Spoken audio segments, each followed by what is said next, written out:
going on, everybody? This episode's 76, if I'm counting correctly. There's a chance I'm not. Speaking of 76, you know who signed with the 76ers this week? I think I heard you and Caleb talk about it last night, but no. Only the greatest basketball player of all time. Don't come at me in the comments. LeBron James signed with the 76ers. Yeah. Shout out, I guess. Shout out LeBron. Yeah. You know how much money he's making? 2-year deal, $8 million. Is that a lot for basketball? I didn't think so. That's pocket change. Oh. That is like pocket change.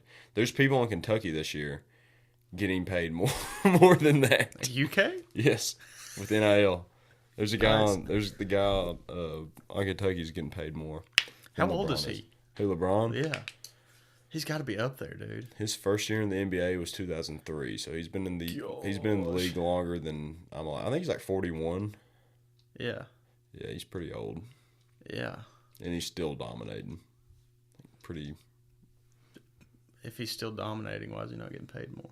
Because he's taking a pay cut to surround himself with better good people. players. And there's no telling how much money Nike pays him in endorsements. Well, still, but like you couldn't leverage for something? Huh? You couldn't leverage for more? If you've been that guy that long, do you really need that more money, you know? Yeah. He's been that guy for that long. God knows how much debt he's got into different stuff, you know? I'm sure he's making enough off endorsements to keep him rolling. Yeah. In appearances. And I'm just saying, like, if you're there. Jake, $4 million a year is a lot of money. It is. But you have what's it called? Lifestyle inflation. Yeah. What's he driving around, you know? I don't know. Doesn't he want to buy, like, another one next year or next month? I don't know. I've never met LeBron. This is what I'm getting at, Doug. Like, you make more money and then you move. And honestly, in the NBA, really the older you get, most of the time the less money you make. Just because you're not as good as you once were. Which that is still true for LeBron, but he's still pretty dang good. Anyways, I don't know enough about this topic to be talking about it. Sorry. What's on the topic today? What's the purpose of life? We're going to jump right into it. Why are we here? I don't know, man. For the millionth time. A little backstory on this topic. We need to change the episode, or the name. A little backstory on this topic. What's the purpose of life with Jake and Gabe? Me and Kevin, we were talking Wednesday night. We talked for like 3 hours Wednesday night. Kind of wore me out a little bit, just talking that long, which was fine. I enjoyed my time with him. But it would have been a good podcast episode if we'd recorded it.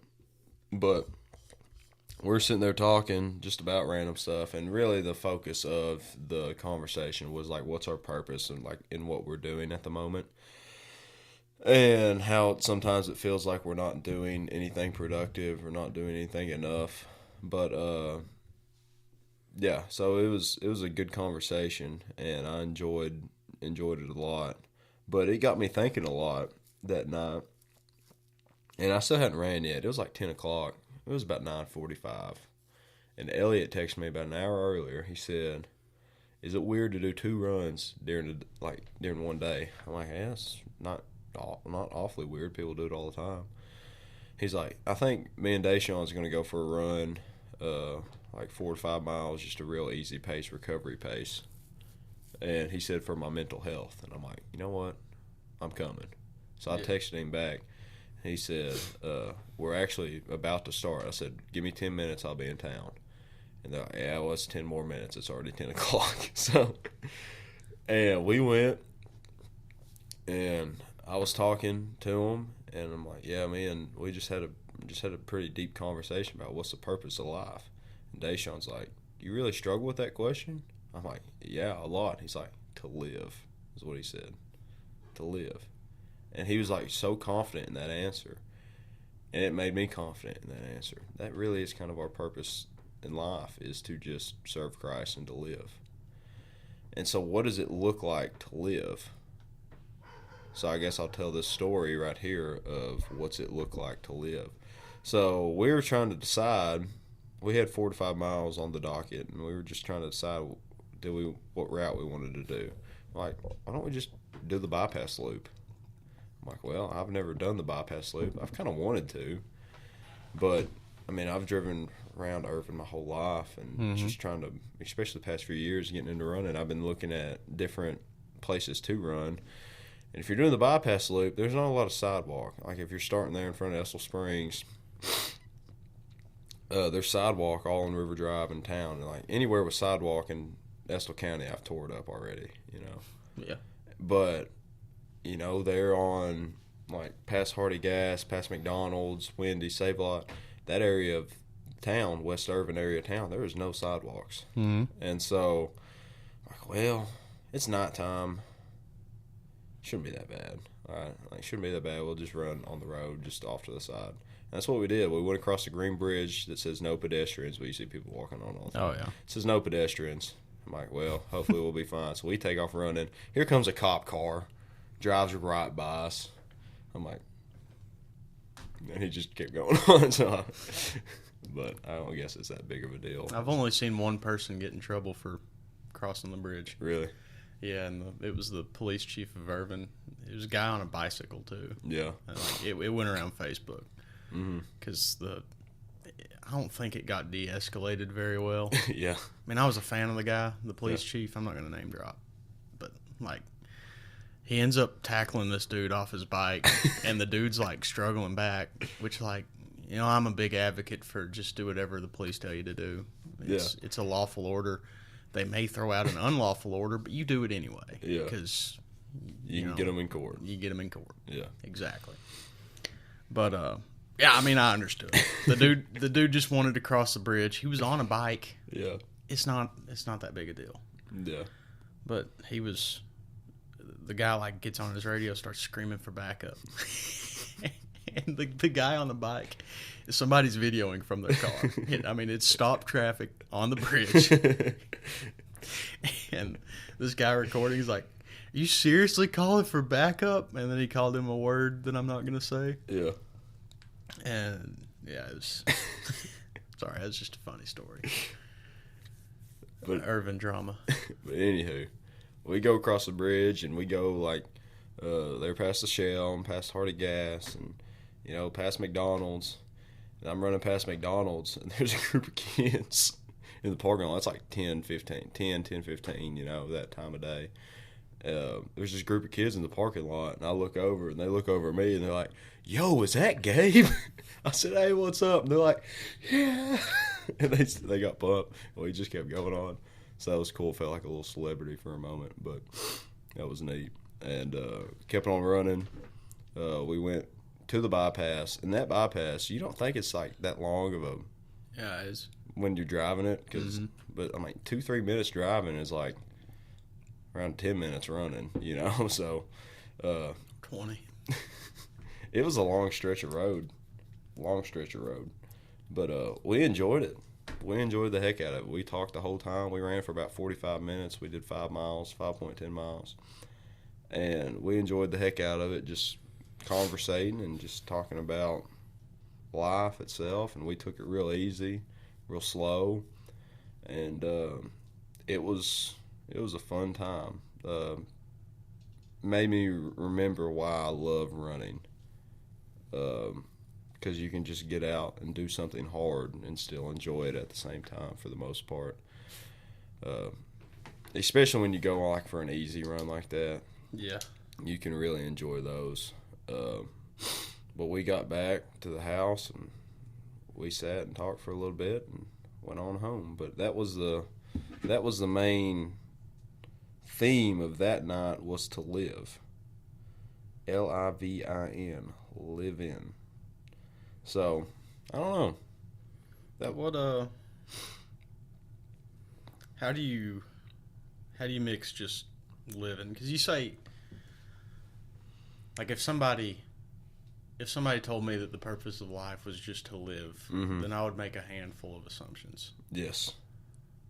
And they may not be true, because I'm sure there's a balance out there somewhere between being intentional and just living. But I don't know where that is. Well, I guess I was kind of looking at what some, because we all made a big Strava post about it. So Elliot said here, life is what you make it. This was living proof of. I mean, you hear that all the time, but like, life is really what you make it. And so what was that question you just said again? I was just saying, there's got to be a balance somewhere.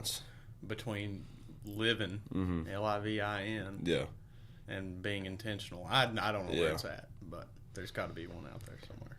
It makes me think, because it's also person dependent. Yeah, because your balance is different than mine. Mm-hmm. It's really about all the moments that how you're going to attack each moment, I think. Yeah. Because, and what you're doing with your time. Because, I mean, I could go for that hour and a half time period from running, just talking before, hour and a half, or 45 minutes of running and talking afterwards. Like, that was such a good time. Because I was fully in the moment, fully invested in the people around me. You know, like, this is always, like, last night, us eating at Parlor and go running that 5K, that was a good time because we were fully invested in each other and in that moment that we were in. That's making the most of that moment. But for me, when I'm at work, you know, like, that is not a good time for me because my mind's always somewhere else wishing I was doing something different, because you're just sitting there for 8 hours a day, for me, 7 hours a day. A lot of people 8 hours a day. You're just sitting there doing your work, and sometimes it's hard to find meaning in work in your work, unless you are truly serving other people. Which there is aspects of there's service in the work that a lot of people do, but it can be hard sometimes to really live in that moment and not just feel like a robot going through the motions, you know? And it's hard to find purpose in that. So finding that balance, like you said, is difficult, and it's something that I think we all need to work on, but it's tough. Yeah. Yeah, it is tough. I don't know. It can't be as simple as living. Yeah. Or to me, it can't. Yeah. Like, I can't accept that answer. That's fair. I don't know why. I just can't. Because what does it truly look like to live? You know? Like, there's so many variables. Is this it? Yeah. Because, like, sometimes you'll go and live and you'll see, like, you'll go on a hike and you'll see the most beautiful nature you've ever seen in your life, most beautiful scenery. And other times you'll just be sitting behind a desk. Yeah. Like, technically you're still living, you're still breathing in those different moments, but they feel so different because you've put more effort and more time into planning that trip, or going out and looking forward to that, and looking forward to that moment. And once you're in that moment, you're going to make the absolute most of it. But if you're just going about your daily routine, you don't think twice about the things you do. The tough thing is the grass is always greener, like everywhere. Yeah. And so, like, it's so easy to look at the next guy and be like, yeah, he's got it figured out. Yeah. You know, but like I've got something that he doesn't. Mm-hmm. And he's probably looked at me at some point and been like, man, he's got it figured out. Yeah. And there's different stuff for different people. Because, like, I mean, I've met people in the gorge that live on the road and just do seasonal work. Mm-hmm. At parks and stuff. Yeah. They're fine with that. Like, that would be cool. Mm-hmm.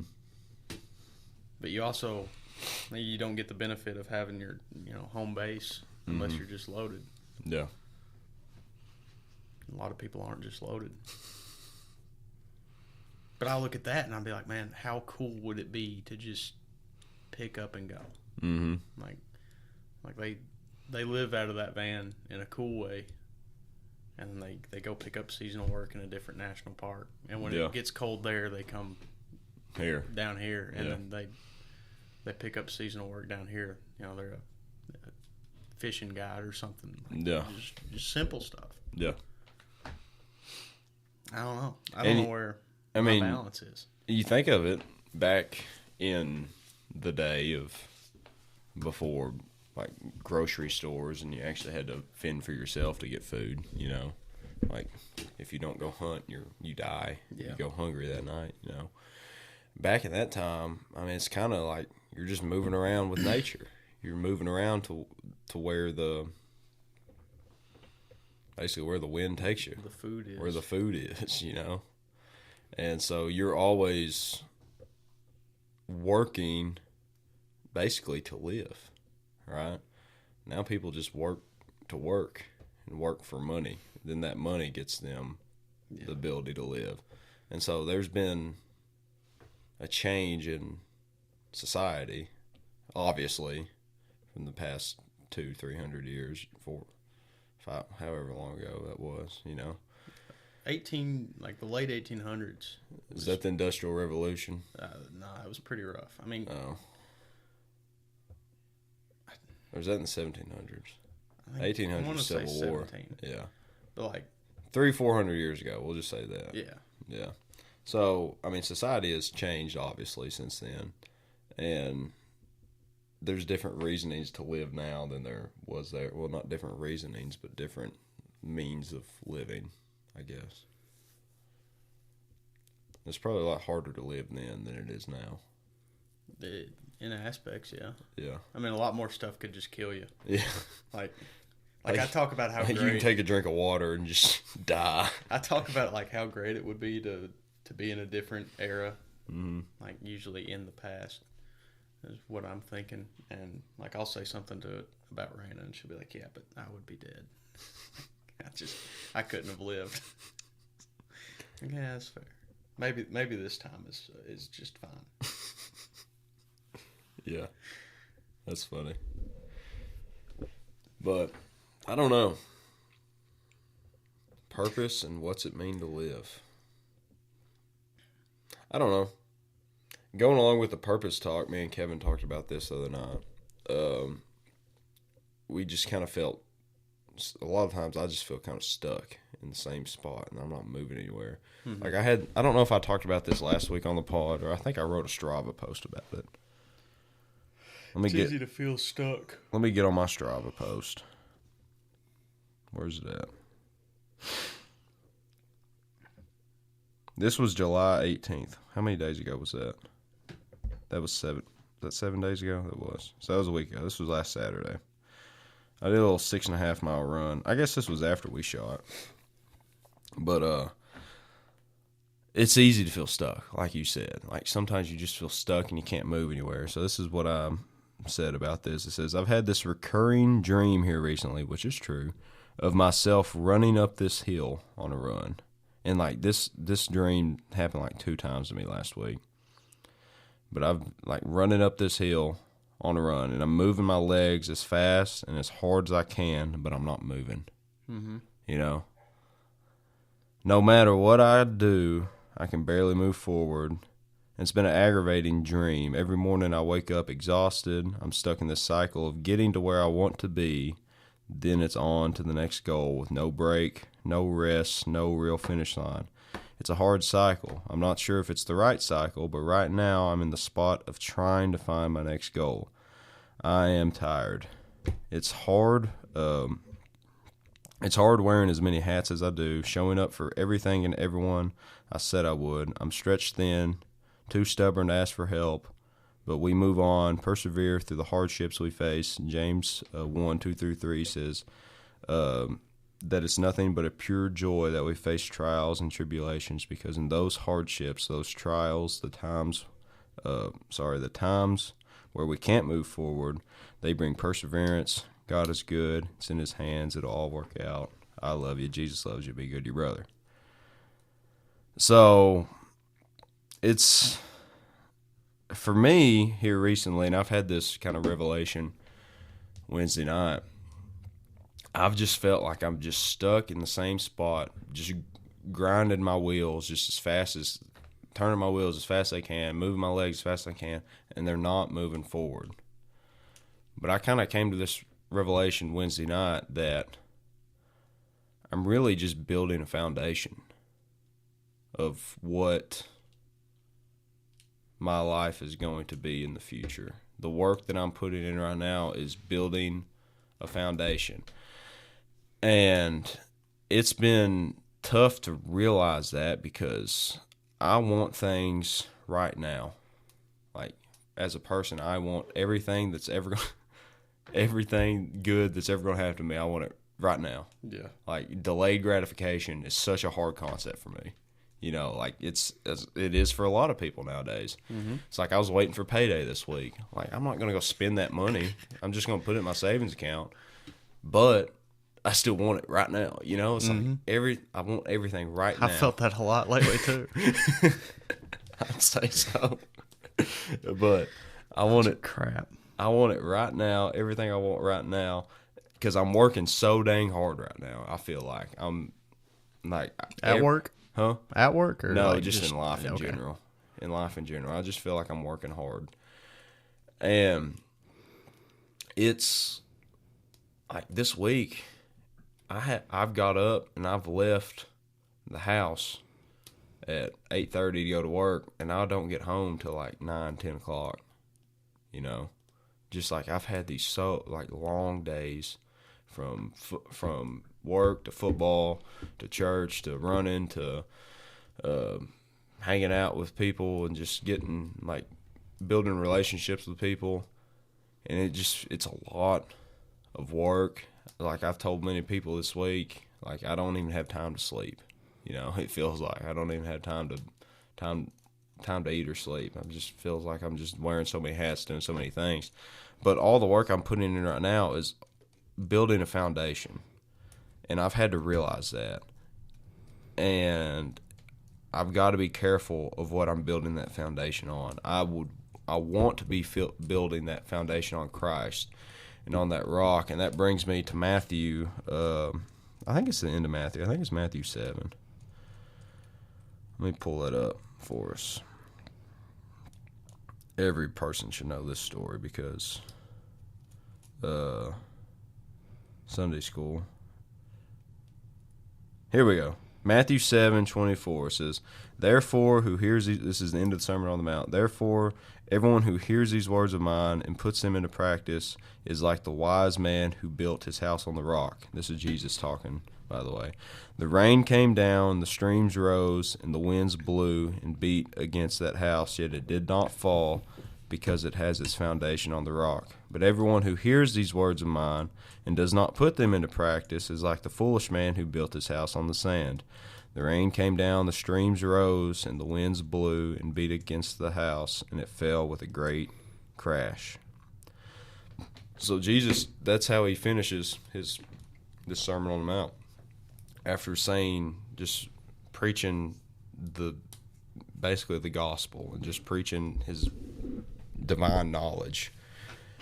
And it's like, if you listen to these words and you practice what I preach and do what I say, you know, like you're going to have a strong foundation. So whatever is thrown at you, whatever trial, tribulation, hardship, whatever's thrown at you, you're going to be strong in your faith and be strong in me, that you're going to be able to withstand what is thrown at you.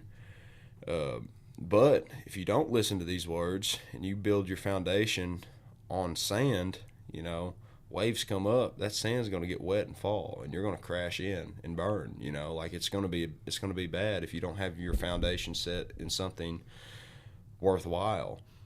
So that was a big. That thought came up Wednesday night, Wednesday night. I'm like, really, all I'm doing right now is just building a foundation to what my life is going to be. And once I come to the grasp of that, I'm like, well, delayed gratification is okay. I need to be acknowledging that it's not in my hands. The things that I'm wanting, I can't really control. You know, I'm just leaving it up to God, and I'm just putting my burdens onto Him and letting Him take over. And so that's what's helped me get through past a little bit. So but just realizing that I'm building a foundation to what my life is going to be in the future. And I think that's kind of what it means to live moment to moment. It's like in this moment right here, I'm just adding another brick to this foundation. Yeah. Brick by brick, brick by brick. I'm just adding another brick to the foundation, building it strong, building my life up to eventually what I want it to be. What do you want on the foundation? On the foundation? Yeah. What do you want to build? Huh? What do you want to build? Just my life. Just your life. Yeah. Open-ended. Yes. Just my life. I want it to be that in that foundation, the rock is Christ. And so just if you're listening to, like he said there, you're listening to the teachings and preachings and obeying what I say, that's you building on that foundation. Yeah. And so moment by moment, in every interaction that you have, you want to be trying your best to be working on building that foundation, if that makes any sense. Mm-hmm. I have questions, but I don't know what they are. You know what I mean? Yeah. Like, how are you personally being intentional about where you're building your foundation? Because your claim is that everything you're doing right now, it's like you feel like you're stuck. Yeah. You're running up that hill and you're just not going anywhere. You're pumping your legs. Yeah. And that applies to your life. Yes. Right? And all the different stuff you do. Yes. So how are you being intentional about all the different stuff you do? That's a good question. I guess the way I've got it set up right now in my life is I have set responsibilities. I got work, I got football, I got the show, I got church, I got relationships, I've got the Bambinos. Shout out Mr. Witt. Big shout out, Mr. Witt. And so I've got all these things that I've got to show up for. And so for me, showing up to them and just being intentional to fulfill my responsibility, I guess. Does that answer a question? Or is that beating around the bush? I think so. Fulfilling those responsibilities I have, I guess is that being intentional? A lot of the times I don't feel those responsibilities or meet those responsibilities the way I should be. But it's one of them things. You can always try to get better at it, but it's hard. I watch you run around and I feel like I don't have a single responsibility. Yeah. Because you do so many different things. And they're vastly different things. Like they're on different spectrums. And I guess they're all kind of service oriented almost. Mm-hmm. But golly, it's hard a lot of the times. I'd say. You just show up tired to everything. I don't know how you do it, honestly. Because it's like, one of them isn't that big, I feel like. I mean, I could be wrong saying that, but like one of your responsibilities, like this show. Yeah. We're not putting 40 hours into this. Yeah. Yeah. But then you've got like 10 other ones, and then you run all the time, and you have a job. I just don't know how you do it, man. So anyone that says that they don't have enough time to do anything, that's one of the sorriest excuses I've ever heard. And I make that excuse all the time. So I'm just going to say that I don't have the time to do this. I'm like, yeah, you do. Yeah, you do. I know that's harsh, but yeah, you do. Yeah. If it's important, you'll make time. I know a good bit of people that do, that they make time for the things that matter to them. So, for that, having that excuse irritates me a lot. But, it is what it is. I'm guilty of it. I make that excuse. But, anywho, what are we talking about? Living moment to moment. Moment to moment. We've talked about that the past 3 weeks. Have we really? Yeah. Including this week? Including this week, Or, yes. Okay. Yeah. Living moment to moment.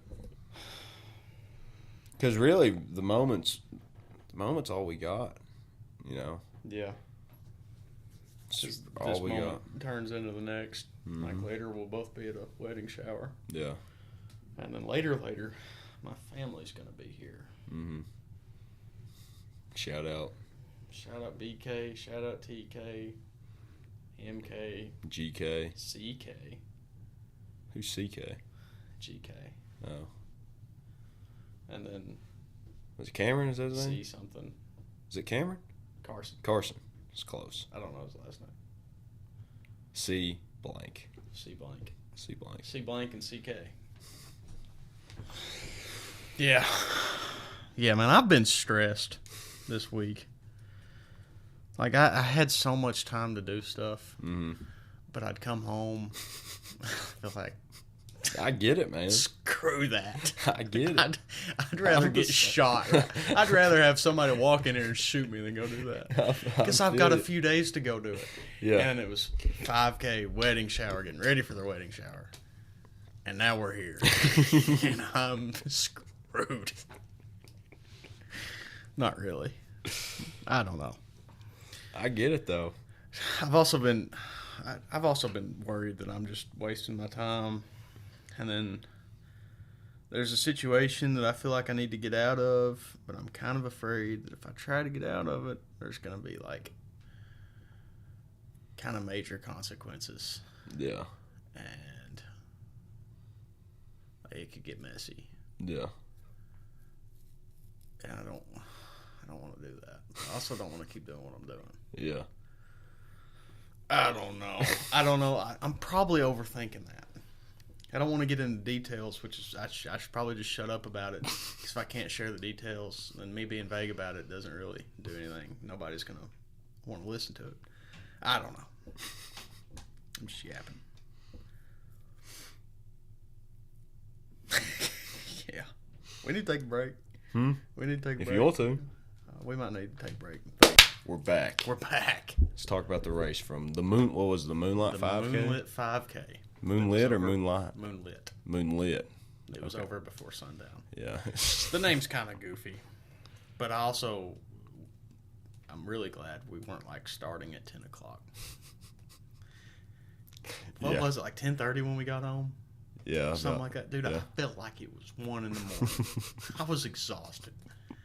I was dog tired. Then I'm like, crap, I gotta wake up for run club in the morning. Yeah, I woke up and I got ready and I hit the toilet and I got up and I was like, okay, maybe we're good. I got my coffee ready to go and I was like, nope. I was trying to walk the dogs so they didn't, pee in the house while I was gone. I'll tell you what Dad said this morning. What he say? Did he call me a bum or something? No. Like, yeah, Jake's not gonna make it. He's been on the toilet all morning. He seems to have a lot of them issues. You might want to get checked out. I don't know what it is, man. Oh, that's funny. But where am I gonna go? The poop doctor? We're supposed to be talking about the Moonlight 5K. I don't know, Gabe. Talking about turds. That's how this show goes, man. You guys can click off now, but we've still got to talk for a little bit. No, but anywho, the Moonlit 5K got robbed. I didn't.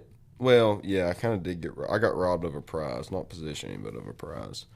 But we'll talk about that later. It happens to me. It's my luck. It just happens to me. That's how it goes, man. But anyway, show up about 20 minutes before it starts because I was at football practice. And, for me, when I go race, I like to actually put it on the calendar, look forward to it, get hype, prepare for it. I did not do that this go around. I did not. I found out about it probably about 8 or 9 days before the race. I'm like, I'll do it. It's just 5K. Then I looked at the times, like, dude, I can go win this race. I mean, the times for last year were in 22 minutes. I can go win it. And so that's kind of my attitude going into it. It's like, I'm going to win this race. And then I saw how many people showed up. I'm like, oh, crap, I'm going to have to really try to win this race. And I ended up not winning the race. I came in third out of 143, which is still good, but, like, it's kind of disappointing because I didn't PR either, and I was really far behind. I was, like, 50 seconds from a PR, too. So it was kind of, like, it wasn't a disappointing race because, honestly, I was not prepared for it at all. I was coming off football practice, coming off full day at work, not eating good, not hydrated enough. I was so thirsty starting it, and there was no water. Yeah. I should have just snagged one of them waters before. They were like sitting, but I'm like, I didn't want to do that because I felt like it was for afterwards. But I was so thirsty the whole time, and I was running so hard the whole time. And the 5K distance just kind of sucks for me. Like, if I'm going to go do a light 5K, yeah, that's fine. But if I'm going to race, I'd rather do a 10K or a marathon. It makes no sense to me. Because it's just so... I kind of get it. It's such a hard... You're sprinting for, like, 3 miles. Yeah. And it sucks. Because, like, in the marathon, well, yeah, you put a lot of work into it. And the marathon is harder than running a full-speed 5K. 10K is even harder. But, like, in that, you can kind of reel it back in a little bit. And I've said it before, I've got one speed. And I can just hold that speed for a long time. And so if I go this speed, if I'm coming up here, you know, trying to be fast, it gets difficult for me. I wasn't training well for it, and 2 guys were better than me. That's what it is. So, at that race. But we showed up and I saw Cordell Day. I'm like, yeah, that's Cordell. So I went and talked to him. He's from Irvin guy, and Irvin Knight. So him and his wife and daughter were there. And I think they did the mile walk. That's what they said they did. But there was a few people from Irvin there last night. Mm-hmm. There was us. Well, there were 6 of us, and Irvin represented well last night, I think. But I'll talk about my experience through the race just because it's fun to talk about. So there was this guy named Jacob. I met him after the race. But he was up there at the start line. And there was me, and there was this little 12-year-old kid zooming, man. Dude. Absolutely zooming.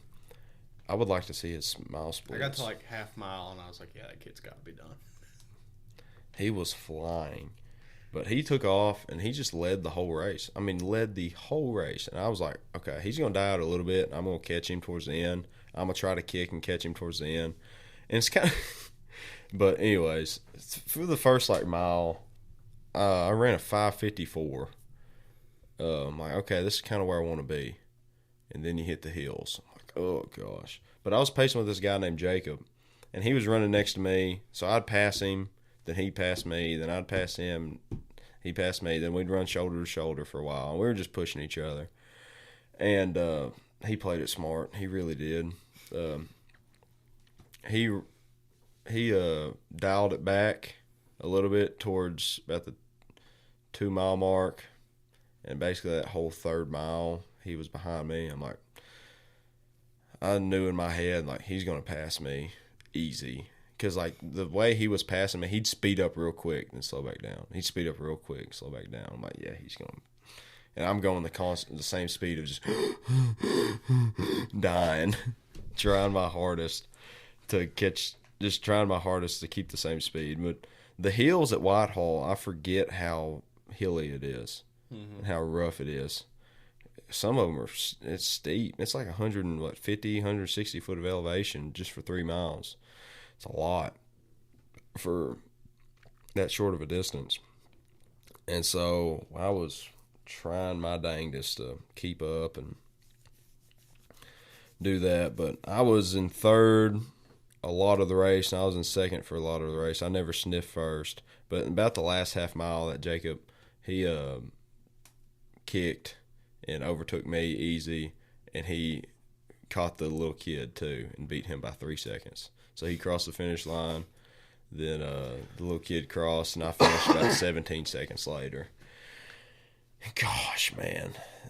And I felt like, in Course 3, when Lightning McQueen's racing, like the newer gen guys, and like McQueen's fading, McQueen's fading. That's how I felt. I was saying that in my head about half mile in. I'm like, McQueen's fading. I was dying. But it was fun though. It was fun before and after, and like a little bit of the first mile. It was fun, but other than that, it sucked. But just I finished 19:20, which is about a 6:10 pace for the distance.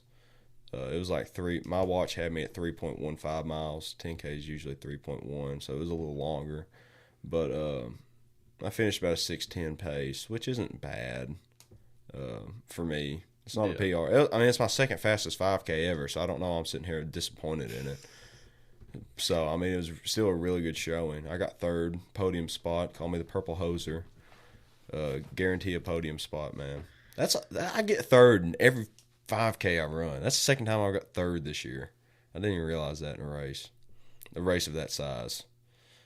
Second time I got third, man. But they messed up the timing too for me. So I crossed the finish line, and Cordell, he comes and he finishes sixth out of everybody. So shout out to him. He PR'd, finished sixth. He's got a pretty cool story. About 9 months ago, like he was told he was never going to be able to work out ever again. Like really? He did something to his back at work. He's a firefighter in Lexington. And he was like carrying a patient or something. He felt something pop in his back. He was told he's never going to be able to work out again. He just ran a 22-minute 5K. That's awesome. Last night. So shout out Cordell. I'm pumped for him. But like, I was talking to him. He's like, "Where are you at on here?" He was looking at the leaderboard. I'm like, "I finished third, man, but my name wasn't popping up." And so I went and asked the guy running the computer, said, "Hey, man, my name's not popping up on the list. I was just making sure that you got me coming in at third because I knew there was like prizes and stuff." I'm like, if I won, I want a prize, you know? Yeah. And so he's like, "Yeah, I got you in at third place." I said, "Okay, cool." I'm like, "Yeah, they've got me." So they did the female winners, and then they did the male winners. And they said, first place, so-and-so, second place, so-and-so, third place, some other guy. I'm like, huh? It's like 2 minutes behind you, 2.5. Yeah, it wasn't even close. He's like, third place, some other guy. And I forget his name. That was so funny. So he came over there. I'm like, what? And so they're like, I'm like looking around. I'm like, crap. I'm like, it happens to me. That's the second time it's happened to me. That's my luck. It's just how it goes, man. That happened to me at Eastern last year too. EKU 5K. But it is what it is, man. But then they came to me. He's like, all right, we're going to email you. Like, we're so sorry. We're going to email you. You're local, right? I said, yeah. He said, we'll get you a gift basket together and you can come pick it up. I said, okay, sounds good. And so then that guy that got the third place prize, I can't talk, came over to me. It's like, hey, like, you won this. Do you want it? I'm like, no, they've got me. You just got it. I said, I appreciate it, though. But I thought that was such a cool moment. I'm like, nah, that's you, man. That's all you. You can have it. I don't care that much. Shout out Caleb Witt. He was all over it. He was all over it. He's observant. Oh, yeah. Caleb Witt's very observant. Dude, he's like a child. like you hear people, they're like, little ears are around. Hey, can I get it out of the machine, please?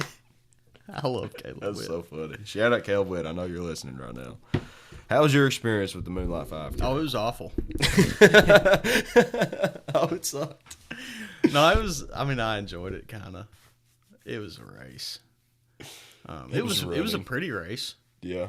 I don't really care for races that much, but I couldn't take the scenery in. I was It's dying too much. I felt bad all day yesterday. Yeah. I'm not making an excuse. I would have ran that same time if I'd felt like golden. Yeah.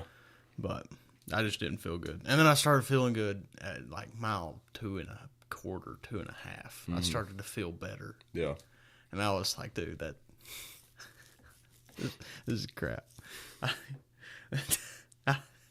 There were kids, there were two families out there fishing like right Yeah. That little strip. That one kid gave me a high five. Yeah, there were 3 girls and a little boy. And it was right at the end, and they walked up to the path. And I heard the little girl like, I want to get a high five from every racer. And I was like, which I just thought, like, I'm not going to high five them. Like, I don't want to be rude, but, like, I'm sweating. Yeah. Like, I'm pouring sweat. And then she said that, and I was like, I got to high five him now. And I high fived him, and I ran past, and she goes, ew, he was sweaty.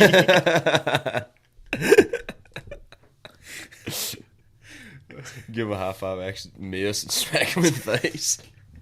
High five right here. Ew, he was sweaty. That's funny. Yeah, it was good. This other poor girl, I think she was about our age, maybe a little older.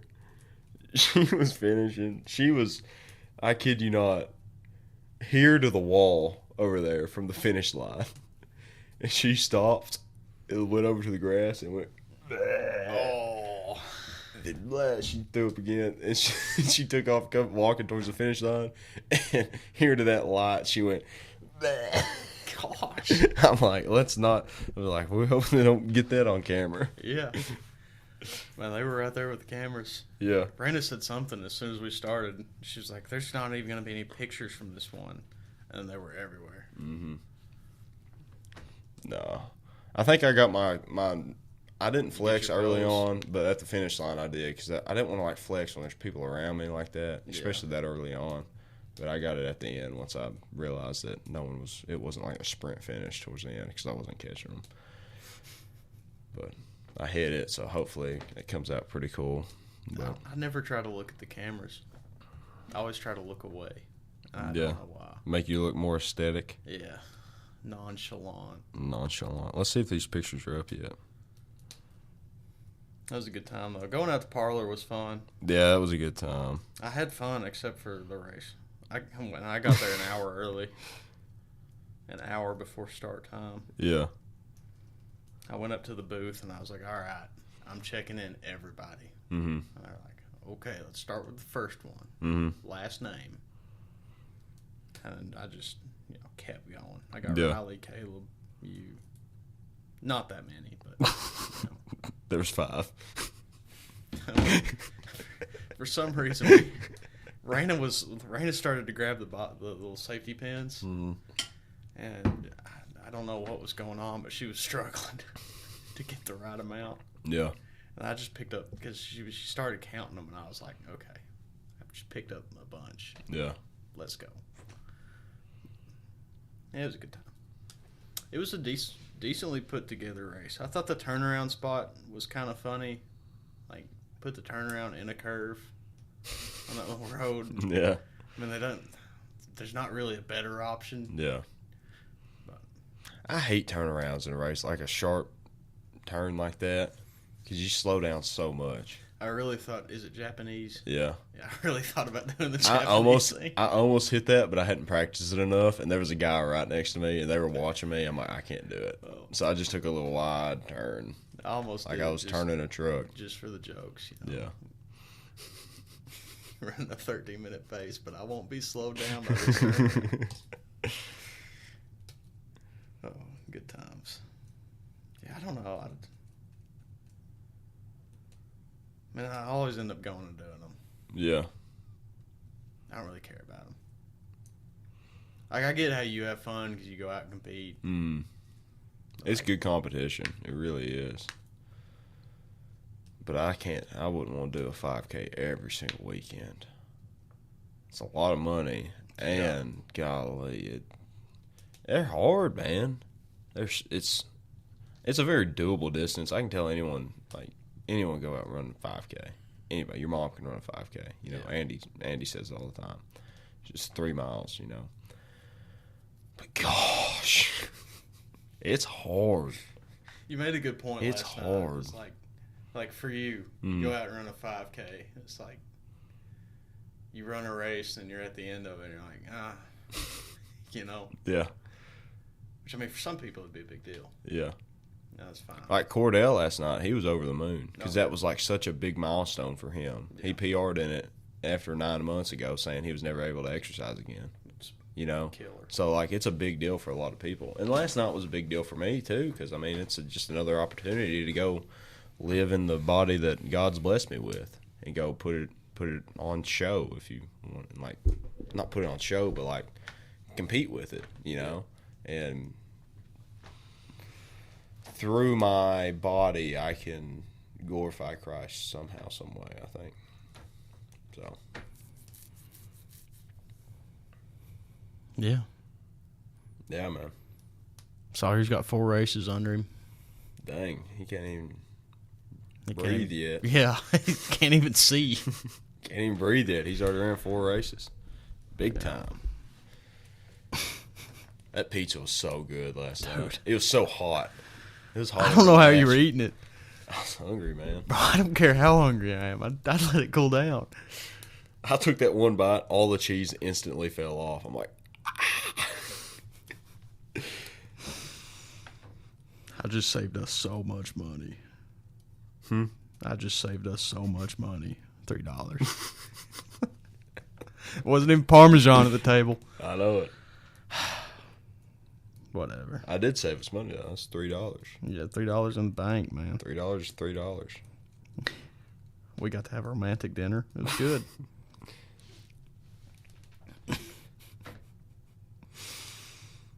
What a crew. Yeah. If only Jimmy were there. I miss Jimmy. Shout out Jimmy, dude. Shout out. He changed his oil here yesterday. He texted me while I was still mowing. He was like, yo, can I use your ramps? I was like, yeah. Just go over there. You don't even really need to ask. And I forgot. Yeah. And then I come down the driveway, and I could see a red car at my house. And I got so mad. I reached in the console, you know. I was ready to jump out and get to work. Yeah. And then I realized it was Jimmy. I was like, oh. Poor guy, dude. Just Jimmy. Had to head to North Carolina. Had to drive to Cynthiana. Had to drive an hour and a half in the morning to Cynthiana. Work for 2 hours. Drive an hour and a half back home. And then drive to North Carolina after doing an oil change. That's such a crap Friday. Yeah.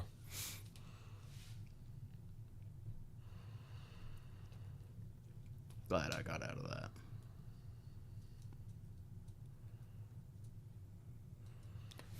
What time we at? 1:07. Okay. About ready to wrap it up? Yeah, I think I'm good. All right. Let's pray and let's get out of here. All right. Dear God, thank you for this day. Thank you for letting us get together and talk. Have another good episode of talking about purpose, talking about building a foundation in you, and just kind of living moment to moment and giving glory to you in those moments.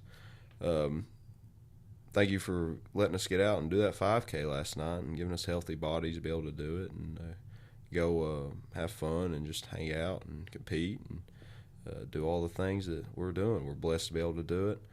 We love you. We thank you for Jesus. In Jesus' name I pray. Amen. Amen.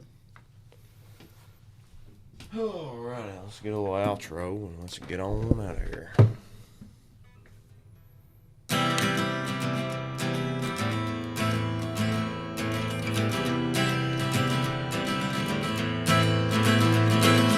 Be good to your brother. All right, everybody. Thanks for hanging out. We love you. Jesus loves you. Be good to your brother.